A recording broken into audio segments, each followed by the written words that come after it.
Welcome back. We are Gentlemen United, and you are the Man Cave.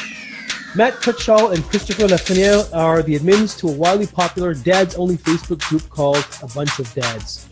In the space of 1 year, their membership has grown to over 45,000 members and counting. The group is a place where dads can interact with other dads on all sorts of topics, issues, and even simply to share some of the day-to-day lives of fathers. There are a few rules for membership. The most important of all is that this is a place for dads only. This also applies to stepfathers, single fathers, and grandfathers. As always, for those watching this live broadcast on YouTube, feel free to add your comments and questions in the comment bar. I'll watch for them throughout the show and incorporate them into the show time permitting. Joining me tonight are Matt and Chris, and of course you, our viewers. I'm Sean Best. Gentlemen, how are you doing? I'm awesome. How are you, Sean? Good. All right, guys, we'll just do a quick round table here. So what I'd like to do is, Matt, I'll start with you. Tell us a bit about yourself, where you're from. What is it about being a dad that you enjoy the most? Okay, well, I'm Matt. I'm actually currently living in Florida. I'm actually from Oklahoma. I am a single dad of a beautiful almost 5-year-old boy named Travis. He is my world, man. Let me tell you, myself growing up without a father, I mean, I didn't know anything. So taking it day by day and learning as I go and being his dad and being the best dad that I can possibly be inspires me to push harder and harder each and every single day. And the group has been a huge resource for me. Not only me, of course, for tons of other dads out there as well. I love it. I love what I do in the group. I love helping other dads. I love helping people. So that's a little bit about who I am. That's great, Matt. And you know, one of the things that I find I really enjoy about the group is exactly that. So a dad may say, "Hey, you know, my kid just did this. What do I do?" Yeah, we're dads. You know, sometimes these things happen. We don't know what to do. So you reach out to other dads who may have been through it before. And it's always good to have somebody you can get feedback from who's not going to say, "I told you so." Right? So, all right. Thanks, Matt. Chris, how about yourself? Tell us a bit about yourself, where you're from, and what is it about being a dad that you really enjoy? Yeah, I'm Christopher Lafreniere, however you want to say it. I'm from Mount Clemens, Michigan. I live in Mount Clemens, Michigan. So I was born literally 3 miles from where I own my house. Made it very far in 36 years. Honestly, the best thing about being a dad is the fact that, well, I've got 2 boys. I've got 1 7, 1 6. My 6-year-old is autistic, nonverbal. So really the best thing about being a dad for me is I get to learn the job 2 completely different ways at the same time. So I get to learn how to be a parent to 2 completely different types of people at the same time. And I think that's really cool. I mean, as far as the group, it speaks for itself. 45,000 dads, 1 year. We've helped dads through every scope of their life. I mean, whether it's from little problems of, you know, yeah, I stubbed my toe and I don't like my life right now, or, you know, we've even had suicide prevention help, and, you know, right now we're even trying to help with the victims of Hurricane Harvey with whatever we can do with connecting people. That's right. That's what we do. We're dads. That's amazing stuff, Chris. And you know, it's a great resource for dads to have access to, where they know they can speak without worrying about, okay, how are people going to, you know, perceive what I'm saying, particularly if there's non-dads in the room. Dads kind of understand dads. Tell me, how did A Bunch of Dads start? How did it become so popular, and what is the group's purpose?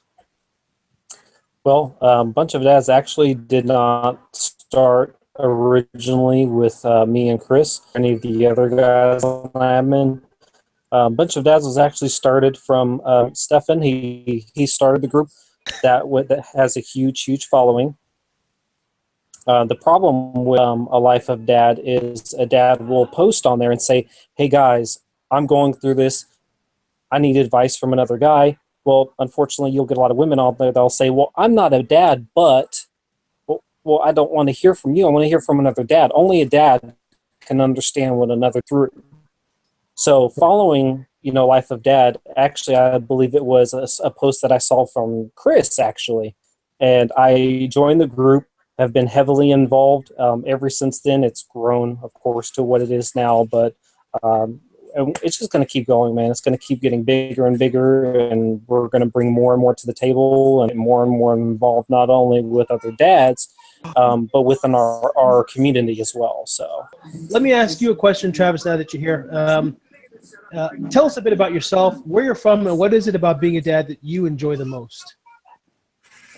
Well, I'm from Beaufort, South Carolina, and the number one thing I enjoy about being a father is I never had my father growing up. So everything that I wanted to do with him, I get to do with my son now. So it's like I get to be a kid and a father at the same time. At the same time. Okay, so Matt, let me ask you this question then. Your group is just 1 year old, yet you've built a group of almost 46,000 members. That's a feat in and of itself. Now, does your group have members from outside of the U.S.? And where would you say the major hubs of representation come from? And also, what are the biggest challenges of managing a group of this size as a group admin? Well, we do have guys from all over the world. I mean, we have guys touching ground in, Australia. We have guys, essentially all over we probably even have a couple of members from Japan, Saudi Arabia, Canada, Mexico. I mean, we have guys. I mean, we're touching all areas of the earth right now, and like I said, it's going to keep growing and growing and growing. Different backgrounds, of course, sometimes in the group can cause issues, but that's again why we have the rules that we do in place, so that it keeps everybody more or less on an even, if you will.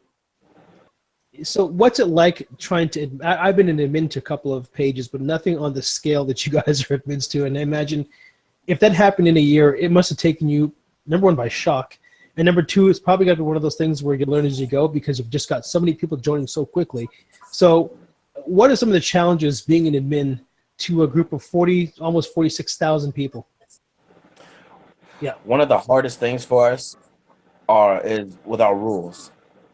Like a bulk of our members are from America, and they feel that the rules should reflect specifically what the Americans want, and that's a no-go. Yep. We want to reach fathers everywhere. It's not just, oh, well, this is an American-based group, they're going to follow American principles.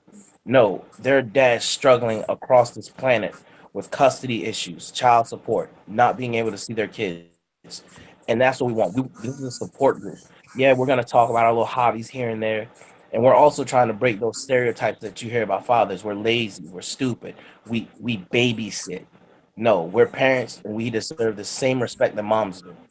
But you're right. I mean, being a parent from Canada, the issues that you guys have here, because I live here, I've been here for 7 years, are no different than the issues we have in Canada.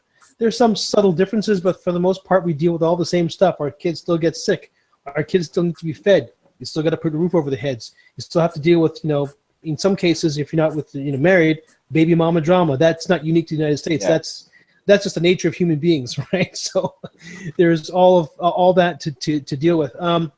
Chris, why Yes. is it a bunch of dads and not a bunch of parents? Do you get questions from women about why is it for men only, and why isn't it extended to include mothers too? Actually, that's a really good question, and that's kind of exactly why I got into this to begin with. Take it back about a year. I saw a cartoon where it was depicting dads as being like these heroes and worshipped, where moms are just being bagged on because they should know better. And I thought that was kind of funny, because that's nowhere near the perception that I get in life at all. I don't get the, you're doing so well and with your kid and you're doing this and that, and mommy should know this and that. I honestly get the idea that, yeah, we're babysitting, just like Travis said. And I thought that was kind of wrong. So you go online and you go on a place like Facebook and you figure, okay, how many spots are there for mothers? And you look up just for 2 seconds. If you want to go ahead and look it up, go for it. Look how many groups are for mothers. There's easily 2,000-3,000 groups for mothers. Then go ahead and start looking up how many groups there are for dads. I bet you there's about 110 right now, and of those 110, about 20 of those are legit. And of those 20 that are legit, only 5 are truly legit for dads and meant to deal with the family issues. So I felt we needed to fill a gap. It's a see a need, fill a need deal. There's an issue there. There's something that needs to be dealt with. And I think I have the same issue or background kind of as Matt. I grew up without a father necessarily, at least not my birth father.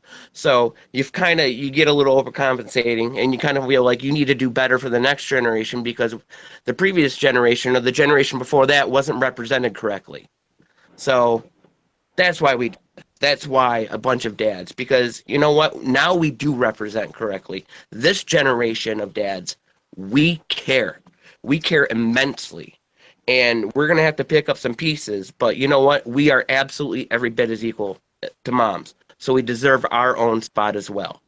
Whenever you see fathers, or men generally speaking, portrayed in TVs, movies, commercials, anything in the media, there are other buffoons. There are the other child that the mother has to raise.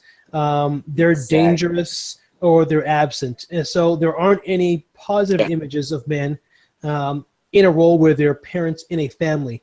Oftentimes they're the single dad, but you don't have mom and dad, and the father's not being the buffoon in the corner who just has to be told what to do and how to tie his shoes. And I've said more times than I can count, what message does that send to my boys? Now, look, I'm older than you guys are, but our parents probably come from a different generation where, they didn't hold and hug their kids the way that we do, right? They came from before the when men were supposed to have feelings. Right. Oh, yeah. When we weren't supposed to have those. You're not allowed to have those. Exactly. You're disposable, right? You're supposed to be disposable. The machismo era, where you don't cry, you don't express anything. Yeah, and that's killing our society. It's killing us right now. It is, because what happens, of course, is boys learn early on. I was talking about this study recently. I'm not sure if you guys have ever heard of Dr. Warren Farrell, but he's a doctor of sociology, and he's done quite a bit of studies on interaction between men and women, boys and girls. He did the study where he had parents in a room with toddlers, little boys and little girls, and the little girls and little boys would play. And when the kids would start to cry, he'd watch what the parents would do. So if a little girl cried, what would happen is they'd run in and pick her right away. Hey, honey, are you okay? What's wrong? When the boys cried, they'd sit there and watch them for a minute to see what they'd do. And then they'd say, okay, stop crying, forget about it, you'll be okay. But what message that sends to boys is, at a very early age, is we don't want to hear it. Don't complain about it. Nobody wants to hear your problems. Now, that may not sound like a whole lot then. But when men get older and older, what happens is, and you guys I'm sure can attest to this, we either don't express things that are bothering us. We don't say anything about it to anybody because nobody wants to hear it as far as we're concerned, as far as we know. And if you do, you're basically being told, come on, man, just suck it up, So the man mentality. Yep. Be a man. The man mentality, right? So there's no outlet for men. And how that translates to us in life is, as you get older, you get into a relationship and your wife says, what's wrong? You won't talk. I don't want to talk about it. Because oftentimes we don't have the words. We haven't been able to attach words to those emotions because we had no practice doing it. Exactly. Well, you're taught, if you're not physically hurt, don't cry. If you're not physically hurt, don't cry. If you are physically hurt, unless something's broken, just forget about it, suck it up. You just, shake it off. Which, that it has downstream impacts. And of course, it then leads to things like depression as men get older. And you're dealing with issues where you don't have ways to express, hey, I need help. Hey, I want to talk to guys and a bunch of dads and say, guys, I'm stuck with something with my kids. I don't know what to do. What should I do? Right? We don't typically have those outlets. Of course, you're a bunch of dads group is a great place for men to be able to ask those kinds of questions without getting that sort of, oh, come on, what do you need to talk about that for? Sometimes you need to say these things. We still do have that issue, Sean. I mean, if a dad is going through something, he's got some emotional things going on, it's building up, and he tries to vent. And a lot of guys who grew up with that father who didn't show them that emotional connection, it's, oh, well, why are you complaining? Why are you bitching? You need to just man up. You deal with it. No, that creates so many issues. I mean, our kids pick up on all that. Even to this day, my son who's 7, he'll walk over and something's bothering him. I'll sit down and I'll get eye to eye to him and I'll talk to him and tell me how you're feeling. What's wrong? I'm not just going to tell him, hey, man up. Right. So many guys in our group have that issue when there's another father venting about something where he really needs some direction. It's, oh, well, you sound like you're just bitching like a woman. You need to man up. That's killing us. We need to stop that. Yeah. Well, And, that's not why we're here. And the thing is, that leads to not only does it lead to depression, but as you guys are probably aware, 4 in 5 suicides in the Western world are men. Yeah. I 4 believe in it. Yeah. 5. And Absolutely. It's crazy that I believe how you put that into perspective, because I'm also a veteran and we deal with that as well. There's 22 veterans a day committing suicide. Yes, sir. A large bulk of these guys are fathers who they're dealing with stuff coming back from combat, and then family stuff, and then the minute they go to put it out, they're man up, man up, man up. Well, We gotta especially when you stop come from that, that kind man. of background, a Yeah, military background, you're taught that you're supposed to suck it up, and that ain't right. But right. yeah, yeah. but I'm not military. I'm a stay-at-home dad, but that's a big deal with stay-at-home dads too, is depression, anxiety. I've been diagnosed and in therapy for quite a few years over it, and that's helped me out. But that's the kind of deal. It takes a lot because therapy is still looked down upon. The mental health issue is still looked down upon. If you admit you Yes. have a little bit of a mental health issue, there's a stigma there that needs to be gone. That needs to stop because it's a sickness. It's not something you create in your head. It's something that's real that you need to work through, and people don't understand that. So I think And that's in something particular, you also I don't think work you past. particularly understand it when it comes to men, right? Because, like you said before, there are thousands and thousands of groups out there for moms. I could be wrong on this one, but I have no doubt if a mom was to say, I'm feeling depressed, I've got postpartum or whatever the case might be, no one's going to tell her to suck it up and shut up, Nope. Nope. right? They No will way. not. So she has an outlet, right? So I think that's where the value for this group comes from. And, obviously, 46,000 people in the course of 12 months saw value in what you do pretty quickly. So clearly you've, like you said, Chris, before, see a need, fill a need. Clearly Absolutely. there was a need. If you enjoyed the show and want to see more, join our Facebook page called The Man Cave by Gentlemen United. All of our shows, tons of additional content, and invitations to future shows are posted there. You can add to the conversation and suggest future discussion topics. Please like, comment, share, and most of all, subscribe by clicking the Gentlemen United icon. I promise it's free. Thanks again for joining us in The Man Cave. Enjoyed the show? Like, share, and subscribe. And thanks for joining us in The Man Cave.